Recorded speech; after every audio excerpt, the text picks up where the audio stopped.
今年高雄灯会用无人机创造出真壮观的空中的灯光表演。最近的中华八卦山顶嘛出现真侪无人机，不过这不是用来表演的，是为了要防治臭现具。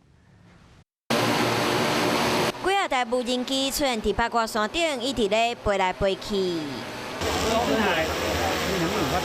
自天顶看，无人机的数量有10外台，真正袂少，引起居民讨论。冇人想到，真正高雄灯会用无人机创造精彩的灯光表演。怀疑中法官敢是嘛要来一场无人机的表演？不过详细看，这无人机的脚拢有白色的桶啊，因为因的任务是要喷药啊。农会讲，中华内之园和冷景园有将近2000公顷，是防治臭气区外的重点区域。进前是向民众买臭气区外2片来防治，去年阁收到44万片。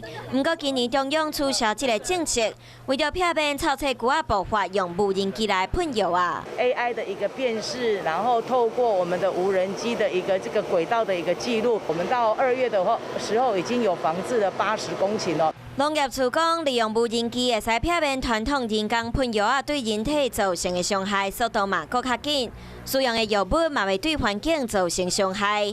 另外，阁会放臭气区外敌人平北芳来防治，用各种手法避免臭气区外爆发来危害作物。华视新闻看起来，赶快订阅我们的华视新闻 YouTube 频道，欢迎按赞、订阅、开启小铃铛，最新最及时的资讯要提供给你。